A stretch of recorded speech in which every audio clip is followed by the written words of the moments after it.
তোমরা যারা স্বপ্ন দেখছো স্যার রেলওয়েতে আমাকে একটা জব পেতেই হবে, একটা চাকরি আমার দরকার রেলওয়েতে, তাদের জন্য মোক্ষম সময় চলে এসেছে। তার কারণ সামনে কিন্তু গ্রুপ ডির পরীক্ষা হবে, টেকনিশিয়ানের ফর্ম ফিল আপ চলছে, টেকনিশিয়ানের পরীক্ষা হবে, এনটিপিসি আন্ডার গ্র্যাজুয়েট পরীক্ষা কিন্তু আবার ফর্ম ফিল আপ হবে, এবং গ্রুপ ডি যে পরীক্ষাটা হবে সেটা 2025-এর 2026-এর কিন্তু ফর্ম ফিল আপ আবার হবে। তো আগে থেকে তোমাকে কিন্তু প্রিপারেশন করতে হবে, এবং আগে থেকে প্রিপারেশন যদি না করো তাহলে পরীক্ষার হলে গিয়ে কিন্তু তুমি মুখ থুবড়ে পড়বে। এবং এখন তুমি যদি প্রিপারেশন শুরু করো তাহলে কিন্তু 5-6 মাস লাগবে তোমাকে প্রিপারেশন কমপ্লিট করতে। এবং তোমাকে বলবো এখন থেকে কিন্তু প্রিপারেশন শুরু করে দাও, এবং রেলওয়ে ক্যালেন্ডার অনুযায়ী কিন্তু পরীক্ষা কন্ডাক্ট করাচ্ছে। তো চলো আজকে প্রথম প্রশ্ন আমরা দেখব কি কি রয়েছে, প্রিভিয়াস ইয়ারের প্রশ্ন, তার সঙ্গে তার অ্যানালিসিস পুরো ডিটেলসে আমরা করব। দেখো প্রথম প্রশ্ন স্ক্রিনে, আরআরবি গ্রুপ ডি 5/12/2025-এ আসা প্রশ্ন কি বলেছে, নিচের কোনটি ফ্লোয়েম কলার উপাদান? স্যার ফ্লোয়েম কলা, আমরা তো কাঁঠালি কলা, মর্তমান কলা এটার নাম শুনেছি, তাহলে এটা আবার কিরকম কলা? দেখো ফ্লোয়েম কলা এটা উদ্ভিদদের মধ্যেই পাওয়া যায়, এটা কাঁঠালি মর্তমান কলার মতো নয়। এটা হচ্ছে কতগুলো কোষ নিয়ে তৈরি হয়। বলে আচ্ছা কোষ নিয়ে তৈরি হচ্ছে, একদম এটা কতগুলো কোষ নিয়ে তৈরি হচ্ছে কলা, যেমন জাইলেম কলা, ফ্লোয়েম কলা, এগুলো পাওয়া যাচ্ছে উদ্ভিদদের মধ্যে। কার মধ্যে পাওয়া যাচ্ছে? উদ্ভিদদের মধ্যে। প্রাণীদের মধ্যে আলাদা আলাদা কলা পাওয়া যাচ্ছে, স্নায়ু কলা, আবরণী কলা, যোগ কলা, এগুলো প্রাণীর মধ্যে পাওয়া যায়। আর উদ্ভিদদের মধ্যে জাইলেম, ফ্লোয়েম এগুলো পাওয়া যায়। আর এই ফ্লোয়েমের মধ্যে 4টে উপাদানের নাম তোমাকে মনে রাখতে হবে। 1 নম্বর মনে রাখবে শিবনল। কি বাবা? শিবনল। 2 নম্বর কি? 2 নম্বর হচ্ছে সঙ্গী কোষ। দেখো শিবনল, সঙ্গী কোষ, তাহলে শিবের সঙ্গী, শিবের সঙ্গী মনে থাকবে, শিবনল, সঙ্গী কোষ। 2 নম্বর কি? 3 নম্বর কি হবে? 3 নম্বর হচ্ছে phloem parenchyma, phloem parenchyma, phloem parenchyma. এবং 4 নম্বর কি হচ্ছে? 4 নম্বর হচ্ছে ফ্লোয়েম তন্তু, 4 নম্বর হচ্ছে ফ্লোয়েম তন্তু। তাহলে 4টে উপাদানের নাম আমরা পেয়ে গেলাম। ফ্লোয়েমের 4টে উপাদান, শিবনল, সঙ্গী কোষ, ফ্লোয়েম প্যারেনকাইমা, ফ্লোয়েম তন্তু। এখানে বলেছে কোনটা উপাদান? শিবনল দেওয়া আছে, একদম দেওয়া আছে, তাহলে অপশন এই আমার এখানে উত্তর হয়ে গেল। স্যার বাদ বাকিগুলো হবে না? না হবে না। স্যার ট্রাকিড কি, জাইলেম তন্তু কি? এগুলো হচ্ছে জাইলেমের উপাদান। জাইলেমেরও 4টে উপাদান আছে, মনে রাখবে, জাইলেমেরও 4টে উপাদান আছে। স্যার কি কি 4টে উপাদান? জাইলেমের 4টে উপাদানের নাম হচ্ছে, 1 নম্বর দেখতেই পাচ্ছ ট্রাকিড, 2 নম্বর হচ্ছে ট্রাকিয়া, 2 নম্বর হচ্ছে বাবা ট্রাকিয়া, 3 নম্বর হচ্ছে জাইলেম প্যারেনকাইমা, 3 নম্বর মনে রাখবে জাইলেম প্যারেনকাইমা, এবং 4 নম্বর হচ্ছে জাইলেম তন্তু। তাহলে ফ্লোয়েমের 4টে উপাদান, শিবনল, সঙ্গী কোষ, শিবনল শিবের সঙ্গী, শিবনল সঙ্গী কোষ, ফ্লোয়েম প্যারেনকাইমা, ফ্লোয়েম তন্তু। জাইলেমের 4টে উপাদান, tracheid trachea, tracheid trachea, xylem parenchyma, xylem তন্তু। তাহলে ফ্লোয়েমের 4টে উপাদান কি কি বললাম আরেকবার রিভিশন করে নাও। ফ্লোয়েমের 4টে উপাদান, শিবনল, সঙ্গী কোষ, ফ্লোয়েম প্যারেনকাইমা, ফ্লোয়েম তন্তু। জাইলেমের 4টে উপাদান, tracheid trachea, xylem parenchyma, xylem তন্তু। থাকবে মনে, নাহলে চলে যাবে মনে। নেক্সট কোশ্চেন পড়তে হবে, একটি বস্তুর উপর 10 নিউটন বল প্রয়োগ করা হলো। 10 নিউটন, 10 নিউটন, তার মানে বল দেওয়া আছে আমার কাছে 10 নিউটন, এবং বল প্রয়োগ করায় বস্তুটা 5 মিটার সরে গেল, তার মানে সরণ দেওয়া আছে আমার কাছে 5 মিটার। স্যার কৃতকার্য কত হবে? কৃতকার্য মানে ডাব্লু, এই ডাব্লুর ফর্মুলা হচ্ছে মনে রাখবে F into S, W equal to F into S. Sir F কি? এফ মানে বল, এফ মানে কি বাবা? বল, ইন্টু এস মানে হচ্ছে সরণ, তাহলে বল ইন্টু সরণ করলে তুমি কৃতকার্য পাবে। স্যার বলের মান দেওয়া আছে 10, ভাই তুই এখানে বস, এখানে দেওয়া আছে সরণের মান 5, বসিয়ে দাও, বসিয়ে দাও 5, তাহলে 5 10 হচ্ছে 50, 50 চলে আসছে আমার উত্তর।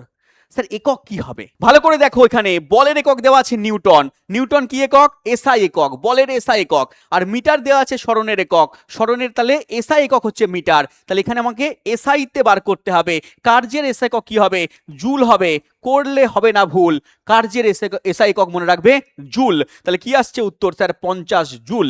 অপশন নাম্বার ডি আমার সঠিক উত্তর। নেক্সট কোশ্চেন উড়িয়ে দেবে, জলের দরে ফলের রস। পরের কোশ্চেন দিয়েছে, একটি দণ্ড চুম্বকের চারপাশে তুমি যদি চুম্বক বলরেখা কল্পনা করো তার সম্পর্কে কোনটা সঠিক?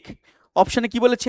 1 নম্বরে বলেছে চুম্বক ক্ষেত্রের আপেক্ষিক শক্তি বলরেখাগুলোর ঘনিষ্ঠতার মাত্রা দ্বারা দেখানো হয়। 2 নম্বর কি বলেছে? স্যার মানে বুঝলাম না, বুঝিয়ে দেবো আমি, কোনো অসুবিধা নেই। দেখো আগে 2 নম্বর বলেছে দুটি চুম্বক বলরেখা কখনোই একে অপরকে ছেদ করতে পারে না। তা চুম্বক বলরেখা মানে কি? চুম্বক বলরেখা মানে হচ্ছে এই যদি আমার একটা চুম্বক হয়, এটা যদি নর্থ পোল, এটা যদি সাউথ পোল হয়, তার মানে এটা উত্তর মেরু, এটা দক্ষিণ মেরু হয়, তাহলে আমরা দেখতে পাই, তোমরাও দেখবে, একটা চুম্বকের কাছে কাছাকাছি জায়গায় কোনো একটা বস্তুকে নিয়ে যাবে, চুম্বক পদার্থকে নিয়ে যাবে, লোহাকে নিয়ে যাবে, দেখবে চুম্বকটা টেনে নিচ্ছে, ওকে আকর্ষণ করে নিচ্ছে, টেনে নিচ্ছে। তাহলে ওর চারপাশে একটা অঞ্চল জুড়ে ও একটা চুম্বক ক্ষেত্র তৈরি করেছে, যে এই অঞ্চলের মধ্যে এলে তোকে টেনে নেব, এই অঞ্চলের মধ্যে এলে তোকে টেনে নেব। ওই ওই জায়গাটাকে বলছি আমরা চুম্বক ক্ষেত্র। আর ওই চুম্বক ক্ষেত্রকে আমরা এই চুম্বক বলরেখা দ্বারা চিহ্নিত করি, চুম্বক বলরেখা দ্বারা চিহ্নিত করি। যেমন তড়িতের ক্ষেত্রে হয়, তোমরা দেখবে ইলেকট্রিসিটি যাচ্ছে, তারের মধ্যে দিয়ে যাচ্ছে, কারেন্ট যাচ্ছে, তুমি দেখবে তারের একটু আগে তুমি হাত নিয়ে যাবে, নিয়ে যাবে না খবরদার, ঠিক আছে, কারণ ইলেকট্রিক শক খাবে। দেখবে একটু আগে নিয়ে গেলে কি হবে, ও তোমাকে টেনে নেবে। হ্যাঁ, টেনে নেবে কেন? কারণ চারপাশে তড়িৎ ক্ষেত্র আছে। তেমনই ভাবে চুম্বকের চারপাশে, চুম্বকটা বাড়িতে করতে পারো, চুম্বকের চারপাশে একটা ক্ষেত্র আছে, ওই ক্ষেত্র হচ্ছে চুম্বক ক্ষেত্র। ওই চুম্বক ক্ষেত্রের মধ্যে তুমি যদি চলে যাও কোনো বস্তুকে নিয়ে, যেটা চুম্বক পদার্থ, ওকে টেনে নেবে, লোহাকে টেনে নেবে, নিকেলকে টেনে নেবে, হ্যাঁ লোহা নিকেল কোবালকে টেনে নেবে, এটা চুম্বক পদার্থ টেনে নেবে। তাহলে ওই জায়গাটা হচ্ছে আমাদের চুম্বক ক্ষেত্র। আর ওটাকে আমরা সাইন্টিফিক্যালি ডিনোট করি কি করে? আমরা এটাকে এরকম ভাবে দাগ দিই, বলি নর্থ পোল থেকে শুরু হবে, শুরু হয়ে সাউথে গিয়ে শেষ হবে, নর্থ থেকে শুরু হবে, সাউথে গিয়ে শেষ হবে, এদিক থেকেও তাই, নর্থ থেকে শুরু হবে, সাউথে গিয়ে শেষ হবে। তাহলে উত্তর থেকে শুরু, দক্ষিণে গিয়ে শেষ, এটা বাইরে, এটা বাইরে। এবং এমন ভাবে হবে যাতে একে অপরকে কিন্তু ছেদ করবে না। দেখো ছেদ করছে, ছেদ করছে না, একে অপরকে ছেদ করবে না। এগুলো হচ্ছে চুম্বক বলরেখা, যেগুলো চুম্বকের বাইরে নর্থ থেকে শুরু হবে, সাউথে শেষ, নর্থ থেকে শুরু হবে, সাউথে শেষ, ক্লিয়ার? এবং চুম্বকের ভেতরে সাউথ থেকে নর্থে হবে, চুম্বকের ভেতরে সাউথ থেকে নর্থে হবে। এরকম যদি গোল করে দাও, তাহলে বাইরে হচ্ছে নর্থ থেকে সাউথ, আর ভেতরে হচ্ছে সাউথ থেকে নর্থ, ক্লিয়ার? ভেতরে হচ্ছে দক্ষিণ থেকে উত্তর হয়ে যাবে। এবারে দেখো এখানে এই এই এই দুপাশে মানে নর্থের দিকে আর সাউথের দিকে চুম্বক বলরেখাগুলো বেশি সংখ্যায় রয়েছে, চুম্বক বলরেখাগুলো ঘন সন্নিবিষ্ট অবস্থায় আছে। ঘন সন্নিবিষ্ট মানে কাছাকাছি আছে, আরো কাছাকাছি, আরো কাছে এসো। তাই জন্য এর দুই প্রান্তে চুম্বকের শক্তি সবচেয়ে বেশি হয়। তাহলে চুম্বকের শক্তি কোথায় বেশি হয়? ঠিক দু প্রান্তের কাছাকাছি অঞ্চলে এদের শক্তি বেশি হয়। আর মাঝখানে, চুম্বকের ঠিক মাঝখানে কোনো শক্তি থাকে না, চুম্বকের কোনো চুম্বকত্ব বা চুম্বক শক্তি মাঝখানে থাকে না। এই মাঝখানটাকে আমরা বলি উদাসীন অঞ্চল। পরীক্ষায় দিয়েছে যে চুম্বকের উদাসীন অঞ্চল কাকে বলে? চুম্বকের ঠিক মাঝখানের অংশটাকে তার উদাসীন অঞ্চল বলে, তার কারণ মাঝখানে ওর কোনো চুম্বক শক্তি, আকর্ষণ বিকর্ষণ ক্ষমতা থাকে না। ক্লিয়ার? স্যার এতদূর বুঝলাম, চুম্বক বলরেখা বুঝলাম। এবার কোশ্চেনে আসো, কোশ্চেনে কি বলেছে দেখো, চুম্বক ক্ষেত্রের আপেক্ষিক শক্তি বলরেখাগুলোর ঘনিষ্ঠতার মাত্রা দ্বারা দেখানো হয়। তুমি বলো এটা ঠিক বলেছে না ভুল বলেছে? স্যার একদম ঠিক বলেছে, কারণ যত বেশি চুম্বক বলরেখাগুলো ঘন সন্নিবিষ্ট অবস্থায় রয়েছে, সেখানে তার শক্তি বাড়ছে। এই জন্য বললাম দুই প্রান্তে, চুম্বকের দুই প্রান্তে শক্তি, চুম্বক শক্তি বেশি, আকর্ষণ বিকর্ষণ করার ক্ষমতা বেশি। তাহলে স্যার এটা ঠিক বলেছে। 2 নম্বর কি বলেছে? দুটি চুম্বক বলরেখা কখনোই একে অপরকে ছেদ করতে পারে না। আমি একটু আগে বললাম এই চুম্বক বলরেখাগুলো কখনোই দেখো পরস্পরকে ছেদ করে যাচ্ছে না, পরস্পরকে ছেদ করবে না। তাহলে এটা আমার ঠিক বলেছে, অপশন 2ও ঠিক। তাহলে অপশন নাম্বার 1 এবং 2 উভয়ই ঠিক, অপশন সি আমার সঠিক উত্তর। দেখো এই কোশ্চেনের উত্তর করতে গেলে পরে আমাকে কনসেপ্ট জানতে হলো, কনসেপচুয়াল প্রশ্ন দিয়েছে, এরকম ভাবে তোমাকে দিয়ে দেবে বিবৃতি, তোমাকে বুঝতে হবে ঠিক বলেছে ভুল বলেছে, কোনটা আমার ঠিক হবে কোনটা ভুল হবে, এরকম কোশ্চেন ভরে ভরে পরীক্ষায় দিয়েছে। এবং কনসেপ্ট যদি তুমি পারো তাহলে এই সমস্ত কোশ্চেন তুমি পারবে, আর কনসেপ্ট যদি তুমি না পারো তাহলে এইগুলো তুমি আন্দাজে করে দিয়ে চলে আসবে। হলে হলো, ঠিক আছে, হরিবলের দয়া হলে হলো, না হলে না হলো, ঠিক আছে, সব উপরওয়ালা দেখে নেবে। এরকম করলে কিন্তু তুমি চাকরি পাবে না, তোমাকে কনসেপ্টুয়ালি পড়তে হবে। আর যদি ভাবো যে স্যার আমার কনসেপ্ট কমজোরি আছে, সায়েন্সের কনসেপ্ট কমজোরি, ম্যাথের কনসেপ্ট কমজোরি, বা আমাদের রিজনিং এর কনসেপ্ট বা জিকে জিএস এর কনসেপ্ট কমজোরি রয়েছে, তাহলে আমি কি করব? তাহলে তোমাকে প্রিপারেশন করতে হবে। এবং তুমি যদি ভাবো স্যার আপনাদের কাছ থেকে প্রিপারেশন করব, তার জন্য রয়েছে আমাদের ইও স্টাডি অ্যাপ। এবং ইও স্টাডি অ্যাপ তুমি পেয়ে যাবে গুগল প্লে স্টোরে, যেখানে আমাদের রেলওয়ে ফাউন্ডেশন ব্যাচ রয়েছে। ফাউন্ডেশন ব্যাচে প্রচুর ছেলেপিলে পড়ছে, গ্রুপ ডি এবারে রেজাল্ট বেরিয়েছে, গ্রুপ ডিতে প্রচুর ছেলেপিলে পাস করেছে। তো তোমরাও এখন এখান থেকে প্রিপারেশন করতে পারো, এবং প্রত্যেকটা সাবজেক্ট এখানে ধরে ধরে আলাদা আলাদা স্যার ম্যাডাম পড়ান। কোথায় যুক্ত হবে? রেলওয়ে ফাউন্ডেশন 2026-এ যুক্ত হয়ে যাও, কারণ এখানে প্রচুর কিন্তু ফর্ম ফিল আপ হয়ে গেছে, আবার ফর্ম ফিল আপ হবে। যেগুলোর ফর্ম ফিল আপ হয়েছে তার কিন্তু পরীক্ষা সামনে রয়েছে, আর যেগুলোর ফর্ম ফিল আপ হবে, কোনগুলোর ফর্ম ফিল আপ হবে স্যার? আবার তোমাদের এনটিপিসি পরীক্ষার ফর্ম ফিল আপ হবে, টেকনিশিয়ানের ফর্ম ফিল আপ চলছে তোমরা জানো, তারপরে আমাদের আবার গ্রুপ ডির ফর্ম ফিল আপ হবে, পর কিন্তু পরীক্ষা চলতে থাকবে। প্রিপারেশন করে যাও এই রেলওয়ে ফাউন্ডেশন ব্যাচ, ঠিক আছে, এক বাম তিন চার কাম, এক বাম তিন চার কাম। একটা রেলওয়ে ফাউন্ডেশন যুক্ত হয়ে গেলে এখান থেকে তুমি একেবারে সব কভার করতে পারবে। ক্লিয়ার? এছাড়া তোমরা এসএসসির জন্য এসএসসি ফাউন্ডেশন 2026, পুলিশের জন্য পুলিশ ফাউন্ডেশন, পুলিশের আমাদের নতুন নতুন ব্যাচ বেরিয়েছে ফাউন্ডেশন, সেখানে যুক্ত হবে, আগেরটাই যুক্ত হবে না। পুলিশ ফাউন্ডেশন স্যার কোনটা? এই যে new batch police foundation 2026, special offer রয়েছে এখনো, স্পেশাল অফারে যুক্ত হয়ে যাও। প্রচুর ছেলেমেয়ে যুক্ত হয়েছে। তোমরা জানো ওয়েস্ট বেঙ্গলে পুলিশের ভ্যাকেন্সি 20,000 মতো আমাদের মুখ্যমন্ত্রী ঘোষণা করেছেন, তো সেখানে কিন্তু তোমাদের একটা সুযোগ রয়েছে। রেলে তো সুযোগ আছেই আছে, তার সঙ্গে স্টেটে পুলিশ হবে।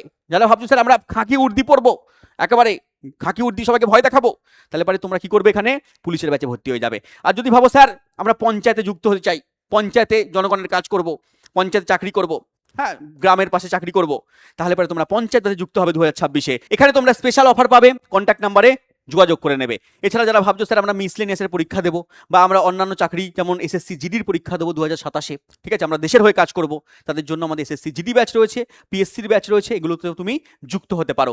প্রত্যেকটা ক্ষেত্রে বেসিক থেকে পড়ানো হবে, একেবারে লাইভ ক্লাস করানো হবে। লাইভ ক্লাসগুলো তুমি রেকর্ডের আকারে পেয়ে যাবে যতদিন কোর্সের ভ্যালিডিটি থাকবে। প্রত্যেকটা ক্লাসের পিডিএফ পাবে, এখানে মক টেস্ট দিতে পারবে, এখানে ডাউট সলভের টিচার থাকবে, তোমার ডাউট সলভ করে দেবে। একমাত্র ঠিকানা ইওর স্টাডি অ্যাপ, ঠিক আছে? তাহলে আমাদের ঠিকানা কোথায়? Your study app. চলে এসো, এখানে দেখতে পাচ্ছ কন্ট্যাক্ট নাম্বার, কল করে নেবে। Your study app sir download করবে কোথা থেকে? গুগল প্লে স্টোর বা কমেন্ট বক্সের লিঙ্ক থেকে। চলে আসবো আমাদের নেক্সট কোশ্চেনে। স্যার আরআরবি গ্রুপ ডি 5/12/2025 কি বলেছে কোশ্চেন? বলেছে স্ত্রী জননতন্ত্রের সাধারণত কোথায় নিষেক ঘটে? নিষেক কোথায় ঘটছে? দেখো স্ত্রী জননতন্ত্রের মধ্যে একটা অংশ আছে যাকে আমরা বলি ফ্যালোপিয়ান টিউব। এই পার্টটা হচ্ছে ফ্যালোপিয়ান টিউব, যাকে আমরা ডিম্ব নালী বলি। দেখো এই দুদিকে দুখানা ফ্যালোপিয়ান টিউব রয়েছে, দুদিকে দুখানা ফ্যালোপিয়ান টিউব রয়েছে, এবং এই ফ্যালোপিয়ান টিউবের মধ্যেই নিষেক ঘটে। স্যার নিষেক মানে কি? নিষেক মানে এখান থেকে ডিম্বাণু নিঃসৃত হয়, মহিলাদের এই যে ডিম্বথলি সেখান থেকে ডিম্বাণু নিঃসৃত হচ্ছে, আর পুরুষদের দেহ থেকে শুক্রাণু যাচ্ছে। এই শুক্রাণু ডিম্বাণুর মিলন কোথায় ঘটছে?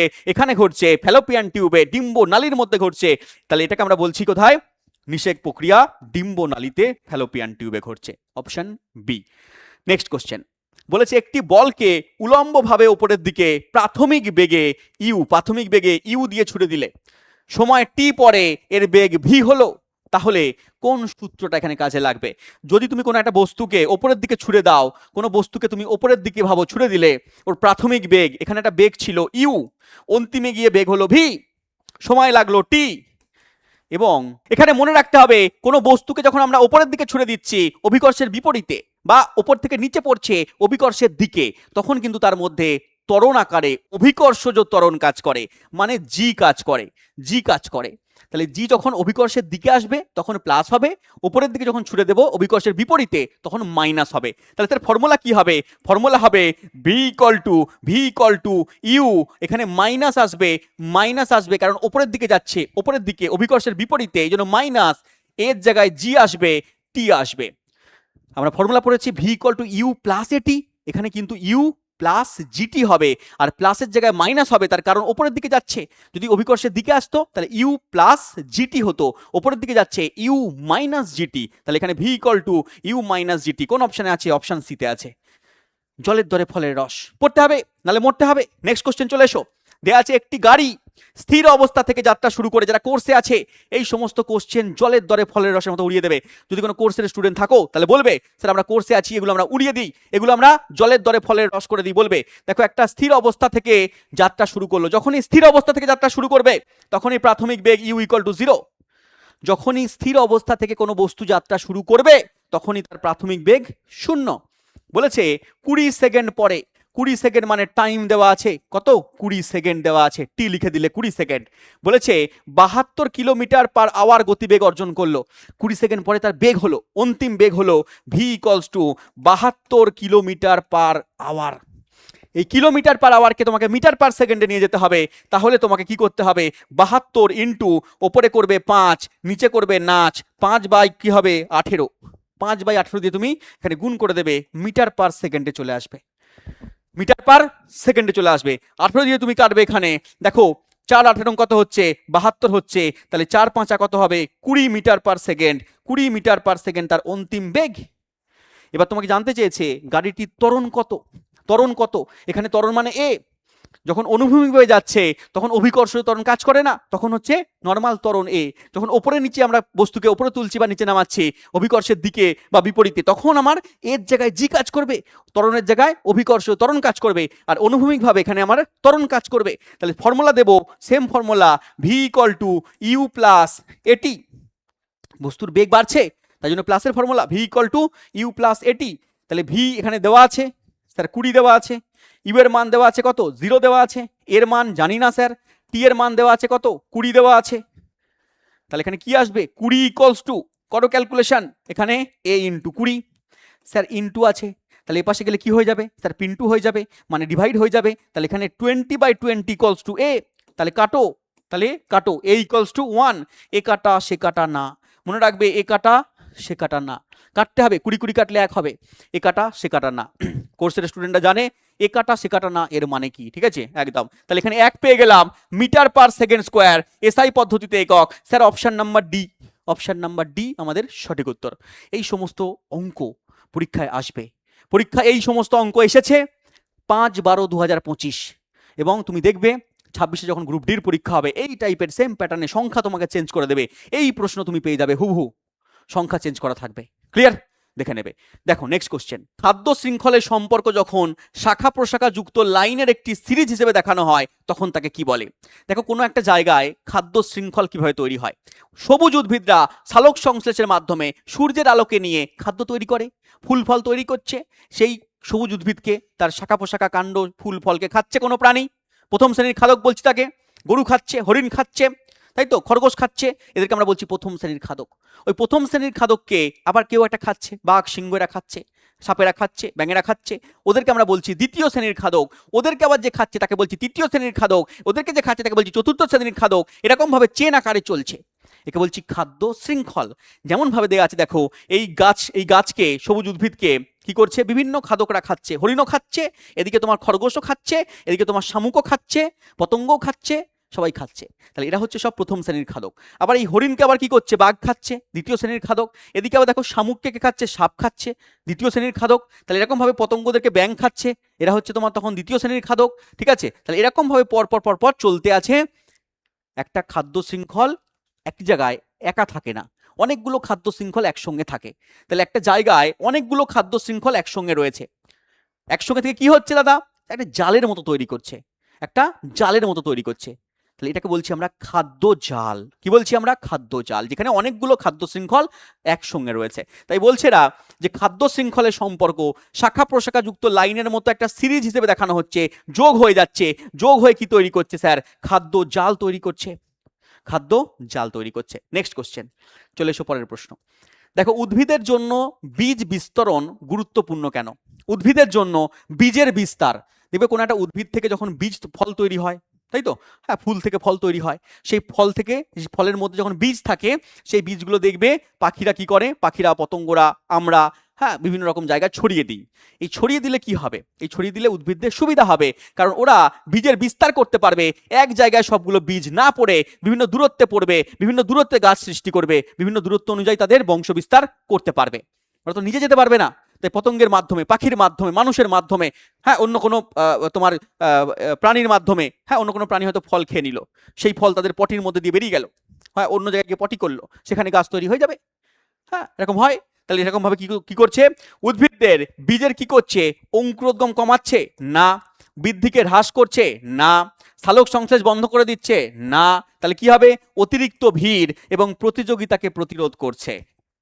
এক জায়গায় যদি অনেক কটা উদ্ভিদ জন্মায়, প্রতিযোগিতা হবে সবার মধ্যে, হ্যাঁ জায়গা কম, তুই এদিকে সর, তুই এদিকে সর, তাহলে বাড়ি ঘরে এরকম হয় না যে 4-5 জন একসঙ্গে রয়েছে, হ্যাঁ ভিড়ভাট্টা রয়েছে, তাহলে বলো একটা বাড়িতে 5 জন বাচ্চা রয়েছে, একটা ঘরে শুয়ে পড়লো, ঠিক আছে, তখন দেখবে ঠেলাঠেলি চলে, তুই একটু সর, তুই একটু বাম পাশে সর, ডান পাশে সর, এরকম হবে। দেখবে ভাই ভাইতে এরকম হয়, বোন বোনের মধ্যে এরকম হয়, ঠিক আছে, তাহলে এরকম ভাবে উদ্ভিদদের ক্ষেত্রে এরকম হয়। ওই জন্য ওরা কি করলো, বীজকে বিস্তার করে দিল।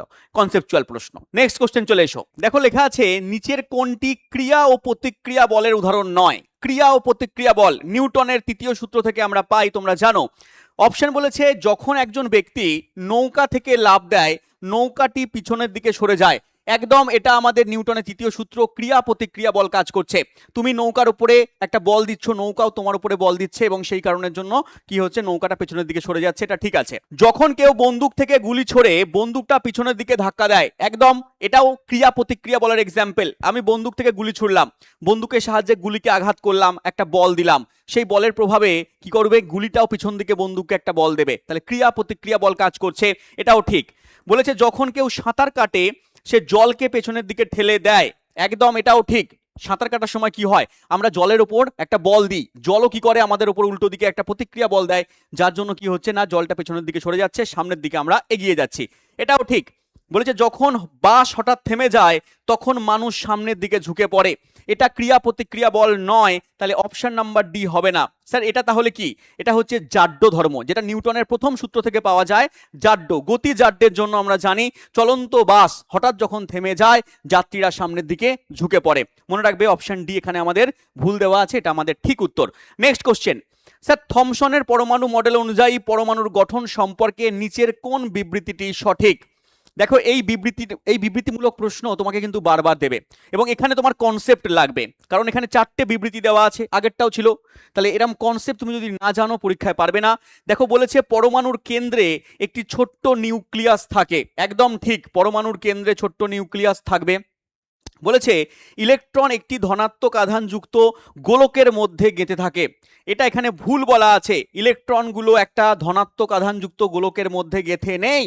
ইলেকট্রনগুলো কি করে না, পরমাণুর কেন্দ্রে নিউক্লিয়াস রয়েছে, তার বাইরে বিভিন্ন কক্ষপথে ইলেকট্রনগুলো কিন্তু পরিভ্রমণ করে বা ঘোরে, তাহলে ওরা গেঁথে নেই, ওরা নির্দিষ্ট কক্ষপথে কিন্তু ঘুরছে, তাহলে এখানে আমার এটা ভুল দেওয়া আছে।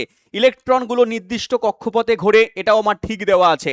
বলেছে প্রোটন এবং নিউট্রন কেন্দ্রে থাকে, একদম নিউক্লিয়াসের মধ্যেই প্রোটন প্লাস কণা এবং নিস্তড়িত কণাগুলো নিউক্লিয়াসের কেন্দ্রের মধ্যে রয়েছে, এটাও আমার ঠিক বলেছে। তাহলে কোশ্চেনে কি চেয়েছে, বলছে কোন বিবৃতিটি সঠিক, সঠিক তো 3টে আছে, এটা কোশ্চেন হতো কোন বিবৃতিটি ভুল, কোনটা এখানে ভুল বলেছে, তাহলে ভুল এখানে অপশন বি বলেছে, ভুল এখানে অপশন বি বলেছে, তাহলে ভুল হবে এটা।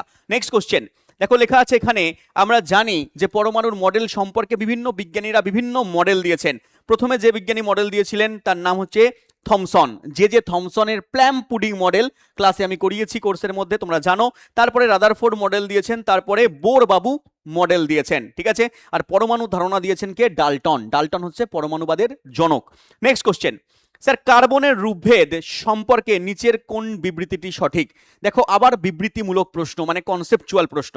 কি বলেছে, এদের ভৌত এবং রাসায়নিক ধর্ম উভয়ই একই হয়। দেখো ভৌত আর রাসায়নিক ধর্ম কি এক হয়? কার্বনের বিভিন্ন রূপভেদ, কার্বনের রূপভেদ যেমন কি রয়েছে, কয়লা, যেমন গ্রাফাইট, যেমন হীরক, তাহলে হীরক এবং গ্রাফাইট কি একই রকম দেখতে?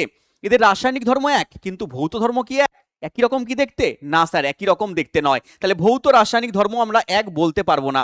পরেরটা বলেছে এদের ভৌত ধর্ম আলাদা কিন্তু রাসায়নিক ধর্ম একই, এটা আমরা বলতে পারি। ভৌত ধর্ম মানে বাইরের ধর্ম, বাইরের ধর্ম আলাদা, গ্রাফাইট দেখতে একরকম, আমরা হীরককে দেখি অন্যরকম ভাবে, তাই তো? তাহলে ভৌত ধর্ম আলাদা কিন্তু এদের রাসায়নিক ধর্মগুলো এক, তার কারণ প্রত্যেকেই হচ্ছে কার্বনের রূপভেদ, তাহলে এটা আমার ঠিক। পরেরটা পড়ে নিই, এদের ভৌত ধর্ম একই কিন্তু রাসায়নিক ধর্ম আলাদা, এটা হতে পারে না, ভৌত ধর্ম বাইরে একই রকম দেখতে নয়, আলাদা রকম দেখতে, তাহলে হবে না।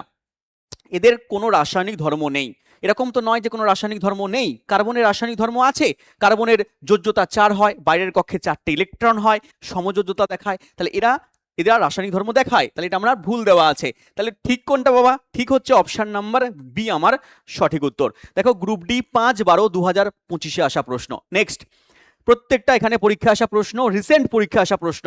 কার্বনের বহুরূপী প্রকৃতির সাথে নিচের কোন বক্তব্যটি সম্পর্কিত নয়? আবার কার্বনের রূপভেদ দিয়ে প্রশ্ন দিয়েছে, এটা অন্য শিফটে 5/12/2025, আগেরটা ছিল কি বাবা? আগেরটাও ছিল 5/12/2025, মানে একই শিফটেরই কোশ্চেন এটা। 5/12/2025 কার্বন থেকে দুটো প্রশ্ন দিয়ে দিয়েছে। এরকম কোশ্চেন আসতে পারে যে আলো থেকে ধার করে তোমাকে 2-3টে প্রশ্ন দিয়ে দিল, তড়িৎ থেকে তোমাকে 2-3টে প্রশ্ন দিয়ে দিল, একই শিফটের মধ্যে হতে পারে।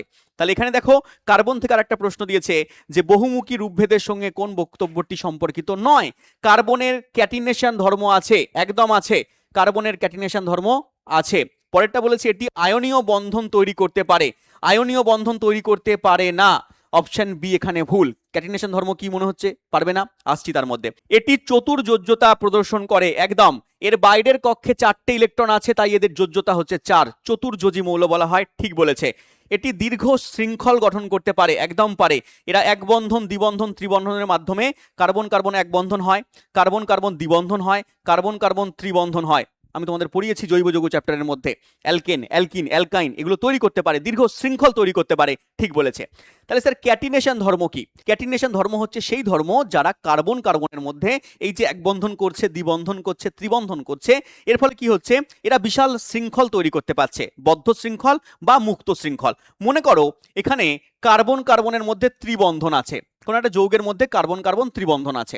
এবার এর শৃঙ্খলটা তুমি বাড়াবে, বাড়াবে কি করে না, তখন মনে করো কার্বন কার্বন তুমি দ্বিবন্ধন করে দিলে এবং এর দেখো দুটো হাত বেড়ে গেল, কার্বনের 4টে হাত হয়, চতুর্যোজ্যতা 4টে হাত হয়। তাহলে এই কার্বনের ক্ষেত্রে 3টে হাত, আর এদিকে একটা হাত ছিল, 4টে হাত। এই কার্বনের ক্ষেত্রে 3টে হাত, 4টে হাত ছিল, তাহলে প্রত্যেকটা কার্বনের 4টে করে হাত, এবং কার্বন কার্বন এখানে ত্রিবন্ধন রয়েছে, ত্রিবন্ধন রয়েছে। এবার এই শৃঙ্খলকে আমি বাড়াতে চাইছি, শৃঙ্খল যখন বাড়বে, মনে করো আমি দ্বিবন্ধন করে দিলাম, তাহলে পরে এই কার্বনের দুটো হাত এদিকে হলো, এখনো দুটো হাত এদিকে থাকবে, তাহলে এদিকে একটা এদিকে একটা, তার মানে একটা হাত এদিকে বেড়ে গেল।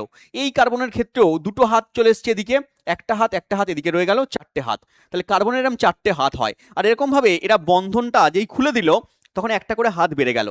তার মানে এখানে আবার কিছু যুক্ত হবে, এখানে কিছু যুক্ত হবে, এখানে কিছু যুক্ত হবে, এখানে কিছু যুক্ত হবে। তার মানে এরা কি করছে না, শৃঙ্খলটা বাড়িয়ে দিচ্ছে, আরো এর সঙ্গে বিভিন্ন রকম যৌগ, মৌল বা মূলক যুক্ত হতে পারছে। এরকম ভাবে এরা কি করে, বিশাল বড় বড় যৌগ তৈরি করতে পারে। এই ধর্মটাকে আমরা ক্যাটিনেশন ধর্ম বলে থাকি। ক্লিয়ার? চলে এসো আমাদের নেক্সট কোশ্চেনে। পরের প্রশ্ন কি রয়েছে, 4টি ভিন্ন দ্রবণের পিএইচ দেওয়া আছে, 4টে ভিন্ন দ্রবণের পিএইচ লেখা আছে, 2, 4, 11 এবং 6। এর মধ্যে কোনটি লাল লিটমাসকে নীল করবে? লাল লিটমাসকে নীল করে কে? স্যার লাল লিটমাসকে নীল করতে পারে ক্ষারীয় দ্রবণ। যদি ক্ষার হয় তাহলে লাল লিটমাসকে নীল করবে। আর স্যার ক্ষার কখন হবে? যদি পিএইচ এর মান বাবা 7-এর থেকে বেশি হয়, কারণ 7টা হচ্ছে প্রশম দ্রবণ, 7-এর কম হলে অ্যাসিটিক দ্রবণ, 7-এর বেশি হলে ক্ষারীয় দ্রবণ। তো 7-এর বেশি কোথায় আছে? স্যার 11 রয়েছে। তার মানে এখানে লাল লিটমাসকে নীল করবে বা ক্ষার দ্রবণ হবে যার পিএইচ এর মান 11। ক্লিয়ার? নেক্সট চলে এসো পরের কোশ্চেনে। দেওয়া আছে কোন শিল্পে কাঠের মণ্ড প্রক্রিয়াকরণের জন্য সোডিয়াম হাইড্রক্সাইড ব্যবহার করা হয়? এই টাইপের প্রশ্ন পরীক্ষায় কিন্তু দিচ্ছে, এগুলো আনকমন প্রশ্ন বলা হয়, প্র্যাকটিস না করলে তুমি পারবে না। কি বলেছে? বলেছে কাঠের মণ্ড প্রক্রিয়াকরণের জন্য সোডিয়াম হাইড্রক্সাইডকে ব্যবহার করা হচ্ছে। মনে রাখবে এটা কাগজ শিল্পে ব্যবহার করা হয়, কাগজ তৈরি করা হয়। কাঠ আমরা জানি, কাঠ বা বিভিন্ন গাছের পাতা থেকে কি করা হয়, মণ্ড তৈরি করা হয়, সেখান থেকে কি করা হচ্ছে, পিউরিফিকেশন করে কাগজ তৈরি করা হচ্ছে। তো সেই কাগজ শিল্পের মধ্যে সোডিয়াম হাইড্রক্সাইড লাগছে। এই সোডিয়াম হাইড্রক্সাইডের সংকেত পড়ে রাখবে NaOH, সোডিয়াম হাইড্রক্সাইড। এটা একটা ক্ষার, এটা একটা ক্ষার। প্রাণীদের মধ্যে সংবেদনশীলতা বা প্রতিক্রিয়া প্রধানত কার দ্বারা নিয়ন্ত্রিত হয়? আমাদের শরীরের যে সংবেদনশীলতা, যে প্রতিক্রিয়া, এটা কার দ্বারা নিয়ন্ত্রিত হচ্ছে? এটা নিয়ন্ত্রিত হচ্ছে আমাদের, মনে রাখবে, স্নায়ুতন্ত্রের দ্বারা। স্নায়ুতন্ত্র এগুলোকে নিয়ন্ত্রণ করছে। তুমি গরম জিনিসে হাত দিলে তোমার হাত সরে যাবে, বা তুমি ঠান্ডা জিনিসে হাত দিলে তোমার যে ফিলিংস আসবে, অনুভূতি হবে, সেটা হচ্ছে স্নায়ুতন্ত্র নিয়ন্ত্রণ করছে। আর স্নায়ুতন্ত্রের একক তোমরা মনে রাখবে নিউরন। এটাও পরীক্ষা অনেকবার দেয়, স্নায়ুতন্ত্রের একককে নিউরন বলা হয়। এবং স্নায়ুতন্ত্রের কেন্দ্র কোথায় আছে? মস্তিষ্কে রয়েছে, সুষমা কাণ্ডের মধ্যে রয়েছে। মাথা এবং সুষমা কাণ্ড এগুলোকে নিয়ন্ত্রণ করছে। ক্লিয়ার? চলে এসো নেক্সট কোশ্চেনে। বলেছে নিচের কোন বিবৃতিটি সঠিক? কোন বিবৃতি এখানে সঠিক বলো? শব্দ শূন্য মাধ্যমে ভ্রমণ করতে পারে। শব্দ কি শূন্য মাধ্যমে যেতে পারে? যেতে পারে না স্যার, শব্দ মাধ্যম ছাড়া যেতে পারে না। তাহলে এটা আমার ভুল দেওয়া আছে। পরেরটা বলেছে শব্দ একটি তির্যক তরঙ্গ। শব্দ কি তির্যক তরঙ্গ? তোমাদের আমি পড়িয়েছি, শব্দ হচ্ছে অনুদৈর্ঘ্য তরঙ্গ, তির্যক তরঙ্গ নয়। তাহলে স্যার তির্যক তরঙ্গ কে? আলোক তরঙ্গ হচ্ছে তির্যক তরঙ্গ। তাহলে এটা আমার ভুল দেওয়া আছে। বলেছে আলোর গতিবেগ শব্দের থেকে কম হয়। আলোর গতিবেগ শব্দের থেকে কম হয় না, শব্দের থেকে বেশি হয়। যখন ওই জন্য বিদ্যুৎ চমকায়, আমরা বিদ্যুতের ঝলকানি দেখতে পাই, আমরা আলো আগে দেখতে পাই, কারণ আলোর বেগ বেশি, 3 × 10⁸ মিটার পার সেকেন্ড। আর শব্দের গতিবেগ বায়ু মাধ্যমে 330 থেকে 340 মিটার পার সেকেন্ড হয়। তো শব্দ পরে আসে, পরে শুনতে পাই। তো শব্দের গতিবেগ কম, আলোর গতিবেগ বেশি। তাহলে উত্তর এখানে কি বলেছে? আলোর গতিবেগ শব্দের থেকে কম। ভুল বলেছে। পরেরটা বলেছে শব্দের প্রচারের জন্য এটি মাধ্যমের প্রয়োজন হয়। একদম হয়। এবং এটি অনুদৈর্ঘ্য তরঙ্গ, একদম অনুদৈর্ঘ্য তরঙ্গ। তাহলে অপশন ডি আমার ঠিক বলেছে। তাহলে এরকম প্রত্যেকটা অপশন তোমাকে পড়তে হবে, জানতে হবে। এগুলোকে বলে কনসেপচুয়াল প্রশ্ন। এই প্রশ্ন তুমি পরীক্ষায় দেখতে পাবে, কনসেপ্ট আকারে যদি না পড়ে যাও তাহলে কিন্তু পারবে না। নেক্সট কোশ্চেনে চলে এসো। পরের প্রশ্ন কি দেওয়া আছে, একটি প্রিজমের আপতিত রশ্মি এবং নির্গত রশ্মির মধ্যবর্তী কোণকে কি বলা হয়? দেখো প্রিজম আমরা জানি কাঁচের প্রিজম হয়, তো এই প্রিজমের মধ্যে দিয়ে আমরা জানি সাদা আলো যখন যায় 7টা বর্ণের আলোতে ভাগ হয়ে যায়। এবারে একটা আলোক রশ্মি তুমি পাঠালে, বায়ু মাধ্যম দিয়ে একটা আলোক রশ্মি পাঠালে, সেটা কাঁচ মাধ্যম দিয়ে গেল, কাঁচ মাধ্যম দিয়ে যাওয়ার সময় ও প্রতিসৃত হয়ে যাবে, প্রতিসরণ ঘটবে, কারণ বায়ু মাধ্যম লঘু মাধ্যম, কাঁচ মাধ্যম ঘন মাধ্যম। তাহলে বায়ু থেকে যখন কাঁচে যাবে ওর প্রতিসরণ ঘটবে, বেঁকে যাবে, তাহলে বেঁকে গেল। আবার যখন এখানে ও বায়ুর মধ্যে প্রবেশ করবে বা কাঁচ থেকে আবার বায়ুতে ফিরে আসবে, তখন কিন্তু ওর আবার গতিপথ পরিবর্তন হবে, আবার এখানে কি হবে না প্রতিসরণ ঘটবে, কাঁচ থেকে বায়ুতে আসছে, ঘন থেকে লঘুতে আসছে, আবার ও কি করবে প্রতিসৃত হয়ে বেঁকে যাবে। তাহলে ওর যাওয়ার কথা ছিল কোথা দিয়ে, দেখো ওর যাওয়ার কথা ছিল কিন্তু সোজা, যদি এই প্রিজম না থাকতো ও বেটা সোজা চলে যেত, কিন্তু ও গেল কোথা দিয়ে, এপাশ দিয়ে চলে গেল। তাহলে এর মধ্যে কোণ কত হলো, এই কোণটা তৈরি হলো, এই কোণটাকে আমরা বলি ডেল্টা, এর নাম হচ্ছে চ্যুতি কোণ বা বিচ্যুতি কোণ আমরা নাম দিই। তাহলে উত্তর কি হবে, উত্তর হচ্ছে এখানে অ্যাঙ্গেল অফ ডেভিয়েশন বা চ্যুতি কোণ বা বিচ্যুতি কোণ, মনে রাখবে। নেক্সট কোশ্চেন চলে আসবো। পরের প্রশ্ন বলেছে একটি নিস্তড়িত পরমাণুর 11খানা ইলেকট্রন আছে, 11খানা প্রোটন আছে, 12খানা নিউট্রন আছে, এর ভর সংখ্যা কত হবে? ভর সংখ্যা নির্ণয় করার ফর্মুলা তোমরা জানো, ভর সংখ্যা বার করতে হয় স্যার এ দিয়ে ডিনোট করি আমরা, এটা প্রোটন প্লাস নিউট্রন সংখ্যাকে বোঝায়, প্রোটন সংখ্যা প্লাস নিউট্রন সংখ্যা যোগ করলে ভর সংখ্যা পাওয়া যায়। তাহলে তুমি কমেন্ট বক্সের মধ্যে বলবে এর ভর সংখ্যা কত হবে, ওপরে দেওয়া আছে প্রত্যেকটা সংখ্যা, ইলেকট্রন প্রোটন নিউট্রনের সংখ্যা দেওয়া আছে, তুমি ভর সংখ্যা বার করে আমাকে কমেন্ট বক্সে বলবে এই প্রশ্নের উত্তর কি হবে, আশা করছি পারবে। নেক্সট কোশ্চেন চলে এসো। স্যার বিদেশি এবং স্থানীয় গবাদি পশুর মধ্যে যখন আমরা সংকরায়ন করি, আমরা যখন ক্রস ব্রিডিং করি, এর উদ্দেশ্য কি হয়? আমরা জানি যে আমাদের বিভিন্ন রকম গরু আছে, হ্যাঁ বিভিন্ন রকম গরু আমরা দেখতে পাই, জার্সি গরু, ঠিক আছে, এরকম ভাবে বিভিন্ন রকম ভাগলপুরি, শাহিওয়াল। তাহলে এই গরুগুলো হচ্ছে তোমার কি করা হয়, বিভিন্ন ব্রিডিং করা হয়, মানে একটা দেশি গরুর সঙ্গে একটা বিদেশি গরুর ব্রিডিং করা হলো বা দুটো দেশি গরুর মধ্যে ব্রিডিং করে দেওয়া হলো, তার ফলে কি হয় উন্নত প্রজাতির গরু তৈরি হয়। উন্নত প্রজাতির গরু না, শুধু অন্যান্য জীবেদেরও তৈরি করা হয়, যেমন মুরগি, আমরা যে ব্রয়লার এর মাংস খাই সেগুলোও কিন্তু ব্রিডিং করে তৈরি করা হয়েছে। তাহলে এই যে সংকরায়ন করা হচ্ছে এর উদ্দেশ্য কি? এর উদ্দেশ্য পশুর আয়ু বৃদ্ধি করা না, এটা আমাদের উদ্দেশ্য নয়। পশুর আকার ছোট করে দেওয়া না, সেটাও আমার উদ্দেশ্য নয়। বলেছে দীর্ঘ দুগ্ধদান ঘটানো, একদম, তাহলে যাতে সে বেশি পরিমাণে দুগ্ধ প্রদান করতে পারে তার জন্য কিন্তু আমরা ব্রিডিং করি। তারপর একটা কি বলেছে, পশুর গায়ের রং পরিবর্তন করা, এটাও আমার হবে না। তাহলে এখানে আমার হবে যে অধিক দুগ্ধ প্রদান করার জন্য আমরা কতগুলো গরুর নাম মনে রাখবে, শাহিওয়াল বললাম, ভাগলপুরি বললাম, জার্সি বললাম, এগুলো পড়ে রাখবে। নেক্সট কোশ্চেন চলে এসো। কি বলেছে, নিচের কোন কাজটি গোলগি কমপ্লেক্সের কাজ নয়? গোলগি কমপ্লেক্স মানে তোমরা যাকে গোলগি বডি বলে জানো, তাহলে কোষের মধ্যে গোলগি বডি বলে একটা পদার্থ রয়েছে, কোথায় আছে স্যার? এই দেখো নিউক্লিয়াস, এটা যদি কোষের ছবি হয় তাহলে কোষের মধ্যে নিউক্লিয়াস আছে, এই নিউক্লিয়াসের কাছাকাছি অঞ্চলে এই গোলগি কমপ্লেক্স পাওয়া যায় বা গোলগি বডি পাওয়া যায়। স্যার এর কাজ কি কি হয়? এটি প্রোটিন প্যাকেজিং করে, করে স্যার। এটি গ্লাইকোপ্রোটিন সংশ্লেষ করে, করে স্যার। এটি লাইসোজোম গঠন করে স্যার, একদম করে স্যার। কিন্তু কোষ থেকে পদার্থের প্রবেশ হবে কোনগুলো বা কোষ থেকে কোন পদার্থ বেরিয়ে যাবে এটাকে কিন্তু ও নিয়ন্ত্রণ করে না। তাই অপশন বি আমার ভুল আছে, আর ভুল আছে বলে এটা আমার এখানে ঠিক উত্তর হয়ে গেল, কারণ চেয়েছে কোনটা সঠিক নয়। ক্লিয়ার? নেক্সট কোশ্চেনে চলে এসো। পরের প্রশ্ন বলেছে স্যার চোখের স্বচ্ছ লেন্স প্রধানত কোন কাজে ব্যবহার করা হয়? দেখবে অনেকে চোখের লেন্স পরে, তোমরা দেখেছো সৌরভ গাঙ্গুলিকে দেখবে আগে চোখের লেন্স পরতো, টিপটিপ করতো চোখ, ঠিক আছে, চোখের মধ্যে অনেকে লেন্স পরে থাকে, ডাইরেক্ট চশমা পরে না আমাদের মতো, তারা কি করে লেন্স পরে নেয়। তাহলে এরকম ভাবে লেন্স তারা চোখের মধ্যে দিয়ে নেয়, এর কারণ কি? এর কারণ হচ্ছে চোখের রঙকে নিয়ন্ত্রণ করে, নাকি ধুলো থেকে চোখকে রক্ষা করে, নাকি চোখের জল তৈরি করে, নাকি ফোকাস দৈর্ঘ্যের সূক্ষ্ম সমন্বয় প্রদান করে। অপশন কোনটা আমার এখানে অ্যাপ্রোপ্রিয়েট হবে? স্যার অ্যাপ্রোপ্রিয়েট হবে অপশন নাম্বার ডি, ফোকাস দৈর্ঘ্যের সূক্ষ্ম সমন্বয়কে নিয়ন্ত্রণ করে বা ফোকাস দৈর্ঘ্যকে নিয়ন্ত্রণ করে। স্যার ফোকাস দৈর্ঘ্য কিভাবে নিয়ন্ত্রণ করে? এই লেন্সের মধ্যে বিভিন্ন ভাগ আছে, তোমরা পড়বে, কোথাও অবতল লেন্স ডাক্তারবাবুরা দিয়ে দেয়, কোথাও উত্তল লেন্স ডাক্তারবাবুরা দিয়ে দেয়। এই লেন্সগুলো সবসময় একই রকম হয় না, উত্তল হয় বা অবতল হয়। উত্তল লেন্স ডাক্তারবাবুরা তোমাকে কখন দেবে? উত্তল লেন্স হচ্ছে তুমি যখন কাছের জিনিসকে দেখতে পাবে না, দূরের জিনিসকে দেখতে পাবে, কাছের জিনিস তুমি ঠিকভাবে দেখতে পাচ্ছ না, তখন তোমাকে উত্তল লেন্স দেবে। আর অবতল লেন্স ঠিক উল্টো হবে, তুমি কাছের জিনিস দেখতে পাচ্ছ, দূরের জিনিস দেখতে পাচ্ছ না, তখন তোমাকে অবতল লেন্স কিন্তু দিয়ে দেবে। চশমার ক্ষেত্রেও কিন্তু সেরকমই দিয়ে দেয়। অবতল লেন্স এবং উত্তল লেন্স আমাদের চোখের মধ্যে এরকমভাবে ডাক্তারবাবুরা দিয়ে দেয়। তোমাকে দেখবে লিখে দেয় মাইনাস পাওয়ার, প্লাস পাওয়ার। চশমার মধ্যে মাইনাস পাওয়ার, প্লাস পাওয়ার থাকে। যদি মাইনাস পাওয়ার থাকে, তুমি মনে রাখবে তোমাকে ডাক্তারবাবু অবতল লেন্স দিয়েছে, তার মানে তুমি দূরের জিনিস দেখতে পাও না, কাছের জিনিস দেখতে পাও, তাহলে তোমাকে অবতল লেন্স দেবে মাইনাস পাওয়ারের। আর যদি তোমাকে ডাক্তারবাবু উত্তল লেন্স দেয়, প্লাস পাওয়ার হবে। প্লাস পাওয়ার মানে তুমি বুঝবে তোমাকে উত্তল লেন্স দিয়েছে, তুমি কাছের জিনিস দেখতে পাও না, তুমি দূরের জিনিসকে দেখতে পাও। ক্লিয়ার? চলে এসো আমাদের পরের কোশ্চেনে। পরের কোশ্চেন কি রয়েছে?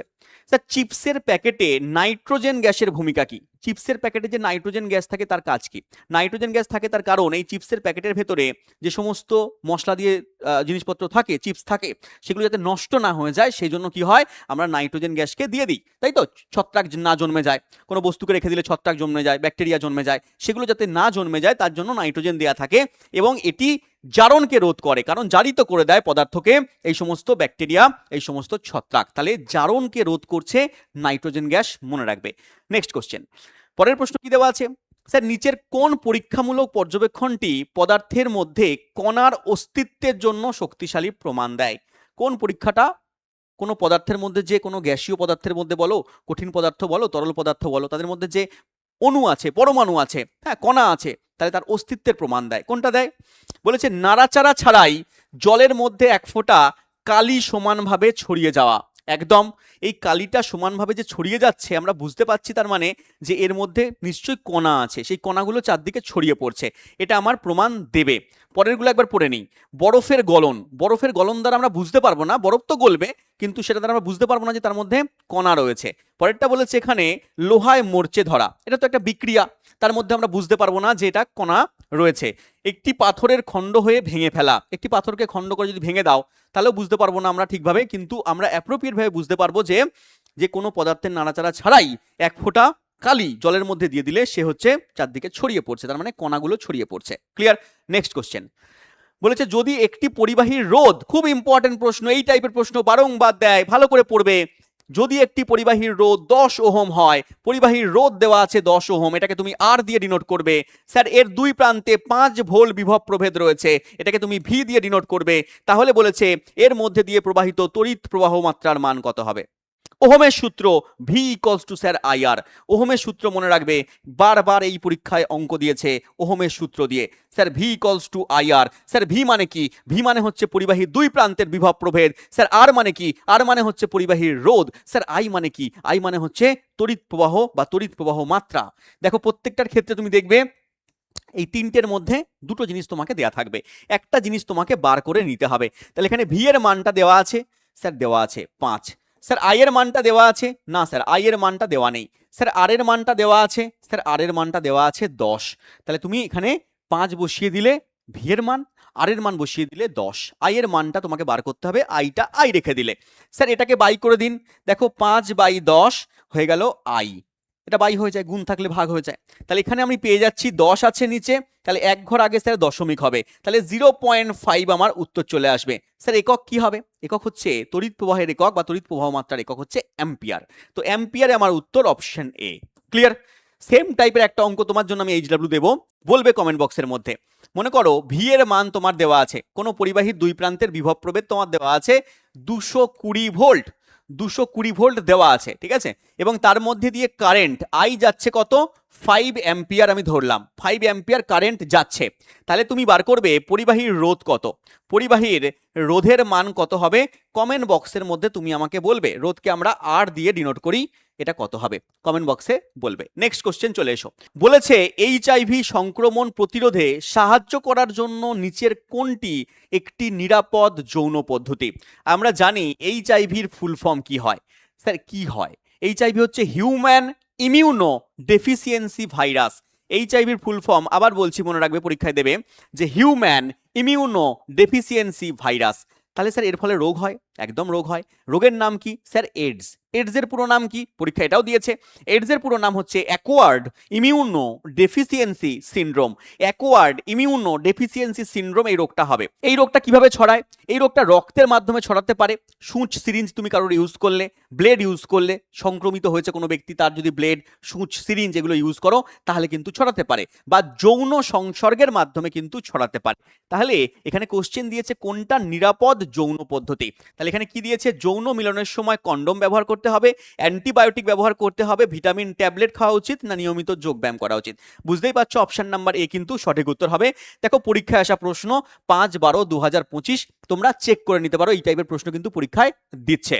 ক্লিয়ার? Next question. স্যার উত্তপ্ত বাতাসের প্রবাহের মধ্যে দিয়ে কোনো বস্তুর কাঁপা কাঁপা দৃশ্য দেখা যাওয়ার কারণ কি? যখন উত্তপ্ত বাতাস যখন উত্তপ্ত হয়, তখন যখন মানে খুব গরম বাতাস বইছে, তখন দেখবে কোনো জিনিসকে খুব কাঁপা কাঁপা দৃশ্য মনে হয়, আবছা আবছা মনে হয়। ঠিক আছে? খুব রোদ্দুরের মধ্যে তুমি বেরোবে, যখন উত্তপ্ত বাতাসের মধ্যে তুমি ভাববে আমার মাথা ঘুরছে, বস্তুটাকে আমরা আবছা আবছা দেখছি কেন?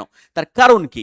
তার কারণ এখানে দেওয়া আছে, দেখো, আলোর বিচ্ছুরণ, বায়ুস্তরের অভ্যন্তরীণ পূর্ণ প্রতিফলন, নাকি বাতাসের অপবর্তন, নাকি ক্ষুদ্র মাত্রায় বায়ুমণ্ডলীয় প্রতিসরণ। উত্তর হবে ক্ষুদ্র মাত্রায় বায়ুমণ্ডলীয় প্রতিসরণ। বায়ুমণ্ডলের মধ্যে একটু প্রতিসরণ ঘটছে, কোথাও বায়ুর ঘনত্ব বেশি, কোথাও বায়ুর ঘনত্ব কম, এবং সেই কারণের জন্য একটু প্রতিসরণ ঘটে যাচ্ছে। প্রতিসরণ ঘটলে কি হয়? ও আলোকরশ্মিকে একদিক থেকে অন্যদিকে একটু বেঁকিয়ে দেয়, সেই কারণের জন্য আমরা আবছা বা ঘন টাইপের বা কাঁপা কাঁপা দৃশ্য আমরা দেখতে পাই। নেক্সট চলে এসো। দেখো বলেছে জারণ এবং বিজারণ সম্পর্কে নিচের কোন বিবৃতিটি সঠিক? জারণ বিজারণ চ্যাপ্টার, কোন চ্যাপ্টার বাদ দেয়নি পরীক্ষায়। গ্রুপ ডি বলবে কোন চ্যাপ্টার করবে। দেখো জারণ বিজারণ থেকে প্রশ্ন দিয়েছে, অ্যাসিড খাত থেকে প্রশ্ন দিয়েছে পরীক্ষায়, পর্যায় সারণী থেকে পরীক্ষায় প্রশ্ন রয়েছে পরীক্ষা, এখান থেকে সমযোজিত ঋজুজি বন্ধন থেকে প্রশ্ন রয়েছে, জৈব যৌগ থেকে প্রশ্ন রয়েছে, ধাতুবিদ্যা থেকে প্রশ্ন রয়েছে, কেমিস্ট্রির পার্ট, এগুলো সঙ্গে কভার করতে হবে। চলে এসো, বাদ বাকিগুলো বলছি, ক্লাসের মধ্যে থাকো, বায়োলজির পার্টগুলো বলছি, ফিজিক্সের পার্টগুলোও বলছি। একটি পদার্থ জারিত হয় যখন অক্সিজেন লাভ করে বা হাইড্রোজেনকে ত্যাগ করে। একদম ঠিক বলেছে। জারিত কখন হবে? জারিত তখনই হবে যখন অক্সিজেন গ্রহণ করবে বা হাইড্রোজেন ত্যাগ করবে। তাহলে এটা ঠিক আছে। পরেরটা কি বলেছে? একটি পদার্থ যখন বিজারিত হয়, বিজারিত হলে ঠিক উল্টো হবে স্যার, অক্সিজেনকে হারিয়ে ফেলে আর হাইড্রোজেন লাভ করে, বা অক্সিজেন গ্রহণ করে হাইড্রোজেন ত্যাগ করে। তাহলে জারিত কখন হবে? জারিত হবে যখন অক্সিজেন গ্রহণ করবে, হাইড্রোজেন ত্যাগ করবে। আর বিজারিত কখন হবে? যখন অক্সিজেন ত্যাগ করবে, হাইড্রোজেন গ্রহণ করবে। তার মানে দুটো অপশনই এখানে ঠিক বলেছে। আচ্ছা, আরেকটা অপশন দেওয়া আছে, প্রতিটা রেডক্স বিক্রিয়া জারণ বিজারণ বিক্রিয়া। দেখো রেডক্স মানে কি? REDOX, রেডক্স বলি আমরা। এসছে কি করে রেডক্স শব্দটা? এই রেডক্স মানে হচ্ছে তোমার এই RED, এটা থেকে এসছে রিডাকশন। রিডাকশন, ঠিক আছে স্যার, রিডাকশন মানে কি? রিডাকশন এসছে, আর এখানে অক্স থেকে এসছে অক্সিডেশন। এই রিডাকশন মানে হচ্ছে বিজারণ, অক্সিডেশন মানে হচ্ছে জারণ।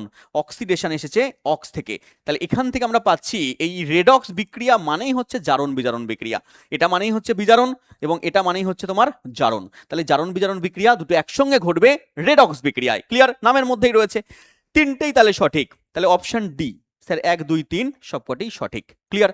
বুঝতে পারছো? প্রত্যেকটা কনসেপচুয়াল প্রশ্ন, কিচ্ছু করার নেই। কনসেপ্ট আমি আগেও বলতাম, 1 বছর আগের ভিডিও তুমি দেখে নেবে, আমি গ্রুপ ডির পরীক্ষার আগে বলতাম যে কনসেপ্ট পড়ে যাও, কনসেপ্ট পড়ে যাও, কনসেপচুয়াল প্রশ্ন আসবে। কেন এই সমস্ত পরীক্ষায় 2025 যারা পরীক্ষা দিয়েছে 24 নাম্বার 25 নাম্বার করে ছেলেপেলে কমন পেয়েছে, সায়েন্সে 25 নাম্বার থাকে, সে 25-এর মধ্যে 24-25 কমন পাওয়ানো মানে তাকে মুখস্থ করানো নয়, কনসেপ্ট দেওয়া। কনসেপ্ট পারলে পারে কোশ্চেন পারবে। আর কনসেপ্ট দিই আমি কোথায় দিই?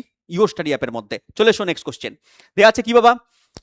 যদি একটি রোধের মধ্যে দিয়ে 0.2 অ্যাম্পিয়ার তড়িৎ প্রবাহ হয়, তার মানে এখানে 0.2 অ্যাম্পিয়ার দেওয়া আছে, মানে আই দেওয়া আছে, প্রবাহিত হয়, দুই প্রান্তের বিভব প্রভেদ 4 ভোল্ট হয়, 4 ভোল্টকে আমরা ভি দিয়ে ডিনোট করব, রোধের মান কত হবে স্যার? স্যার ওহমের সূত্র একটু আগেই বললাম, V equals two IR, V equals two IR. তাহলে ভি এর মান দেওয়া আছে 4, আই এর মান এখানে দেওয়া আছে 0.2, আর এর মান আমি বার করতে পারবো না? পারবো না স্যার। পারবো।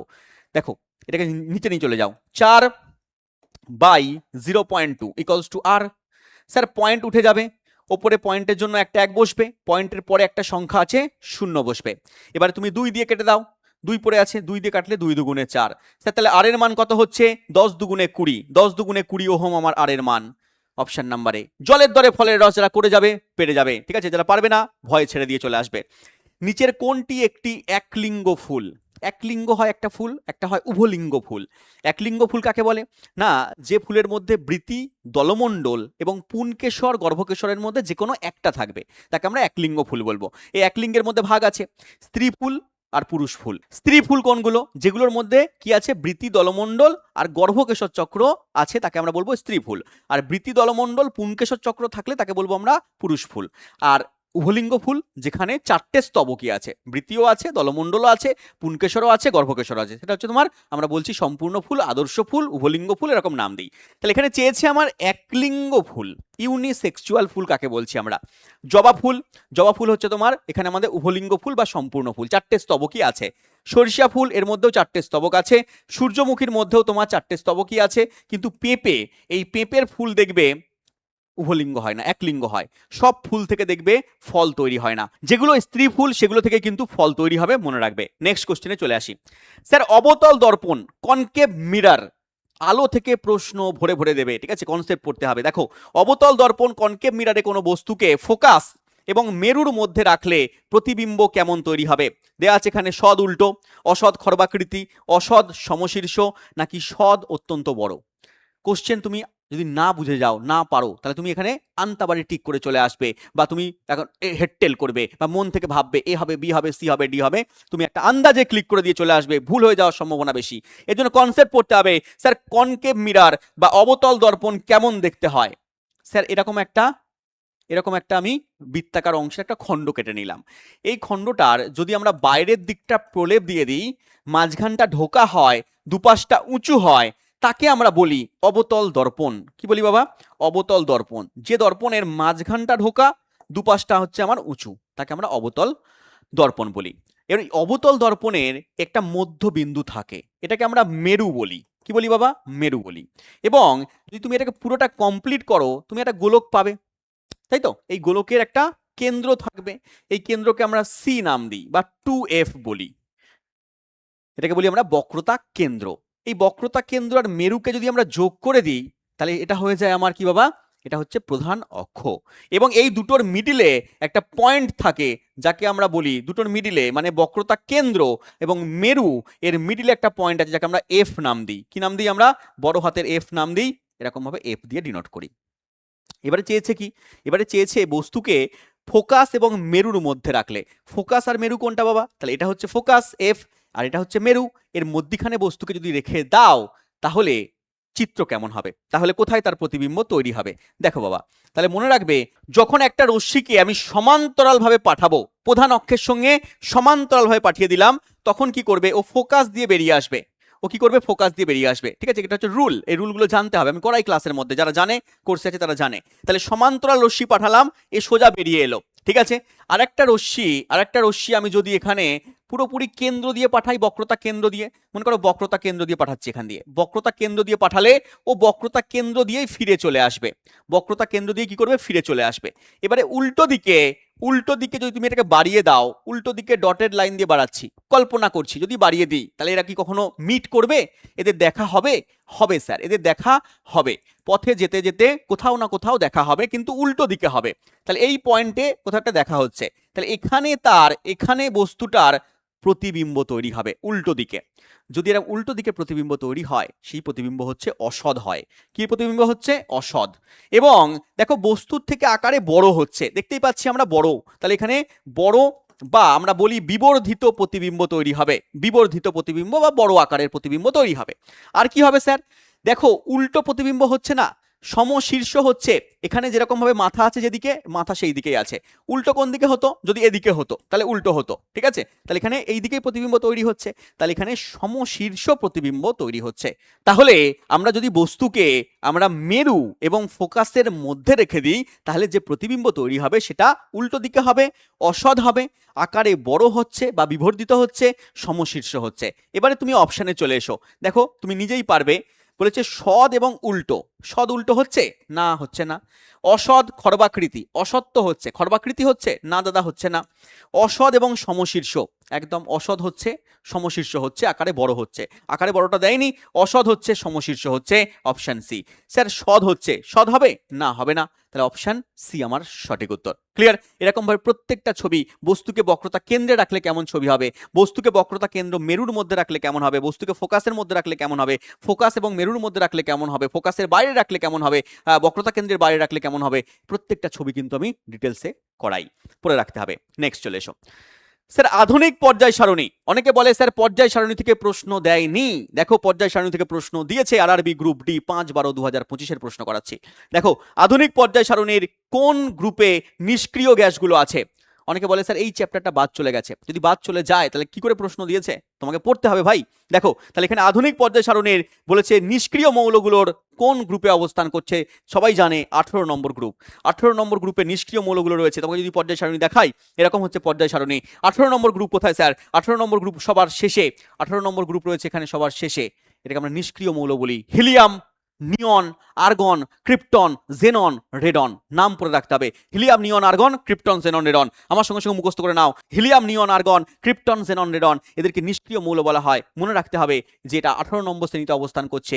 আর মেন্ডেলিফে বললে, মেন্ডেলিফের পর্যায় সারণীতে, মেন্ডেলিফের পর্যায় সারণীতে 0 শ্রেণীতে অবস্থান করে, 0 শ্রেণীতে অবস্থান করে। স্যার এদের যোজ্যতা কত হয়, এদের যোজ্যতা হয় 0, এদের যোজ্যতা কত হচ্ছে বাবা, 0, এদের যোজ্যতা হয় 0 পড়ে রাখবে। এবং এদের বাইরের কক্ষে ইলেকট্রন সংখ্যা কত, বাইরের কক্ষে ইলেকট্রন সংখ্যা 8 হয়, একমাত্র হিলিয়াম বাদে। হিলিয়ামের ক্ষেত্রে 2 হয়, বাদ বাকি সবার ক্ষেত্রে 8টা হয়। হিলিয়ামের ক্ষেত্রে 2 হচ্ছে আমাদের বাইরের কক্ষে ইলেকট্রন সংখ্যা, বাদ বাকি সবার ক্ষেত্রে 8টা করে। Next question. স্যার সালোক সংশ্লেষের সময় আলোক শক্তি কোন শক্তিতে রূপান্তরিত হয়। সালোক সংশ্লেষ আমরা জানি উদ্ভিদরা করে, উদ্ভিদরা কি করে, সূর্যের আলোকে নিয়ে নেয়, সূর্যের এই আলোক শক্তিকে তারা কোন শক্তিতে রূপান্তর করে, এটিপির মধ্যে, গ্লুকোজের মধ্যে তারা রাসায়নিক শক্তিতে রূপান্তর করে। তাহলে উত্তর কি হবে স্যার, অপশন বি হবে স্যার, রাসায়নিক শক্তিতে রূপান্তর করে। অপশন বি আমাদের সঠিক উত্তর। এরকম কোন শক্তি কোন শক্তিতে রূপান্তরিত হচ্ছে এগুলো পড়তে হবে। তোমরা দেখেছো বৈদ্যুতিক মোটর, মোটরে কি হয়, তড়িৎ শক্তি যান্ত্রিক শক্তিতে রূপান্তরিত হয়। তেমনই ভাবে ডায়নামো বা জেনারেটরে উল্টো হয়, যেখানে যান্ত্রিক শক্তি তড়িৎ শক্তিতে রূপান্তর হচ্ছে। এগুলো তোমরা পড়ে রাখবে। নেক্সট কোশ্চেন বলেছে মেন্ডেলের দ্বিসংকর জনন পরীক্ষায় F2 জনুতে ফিনোটাইপ অনুপাত কত হবে। স্যার ফিনোটাইপ মানে কি, ফিনোটাইপ মানে হচ্ছে বাহ্যিক অনুপাত, বাইরের অনুপাত, বাইরে তুমি কেমন গাছ দেখতে পাবে। মেন্ডেল মটর গাছ নিয়ে পরীক্ষা করেছিলেন, এক সংকর দ্বিসংকর, তো এখানে দ্বিসংকর চেয়েছে। স্যার দ্বিসংকর মানে কি, দ্বিসংকর মানে হচ্ছে দুজোড়া বিপরীত বৈশিষ্ট্যের মধ্যে সংকরায়ন, দুজোড়া বিপরীত বৈশিষ্ট্যের মধ্যে দুটো জীবের মধ্যে সংকরায়ন করলে তাকে আমরা বলি দ্বিসংকর জনন। পুরো কনসেপ্ট এগুলো আমি করিয়েছি, এখানে এত বিস্তারিতভাবে বলছি না, চেকার বোর্ড রয়েছে সেগুলোও বলছি না, শুধু আমি জাস্ট বলছি এখানে ফিনোটাইপ অনুপাত হচ্ছে 9:3:3:1, 9:3:3:1 পড়ে রাখবে, এটা ফিনোটাইপ অনুপাত। আরেকটা রয়েছে জিনোটাইপ অনুপাত, জিনগত অনুপাত।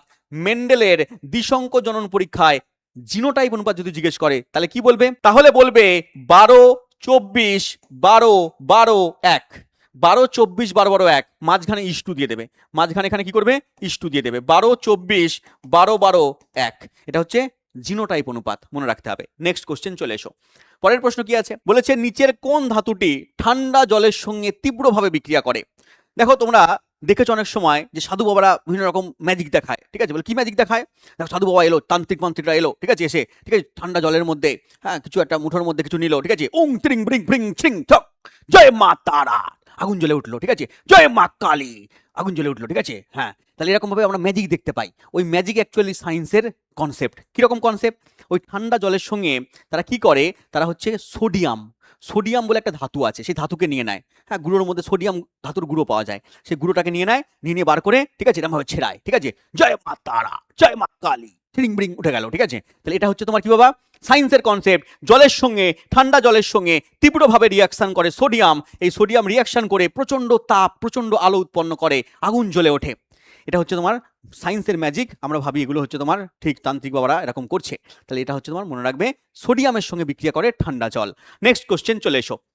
স্যার নিউটনের দ্বিতীয় গতিসূত্র আমাদের কিসের পরিমাপ দেয়? নিউটনের দ্বিতীয় গতিসূত্র অনুসারে আমরা বলের পরিমাপ করতে পারি F equals to ma। F equals to ma যে ফর্মুলা সেটা আমরা করতে পারি নিউটনের দ্বিতীয় গতিসূত্র অনুসারে।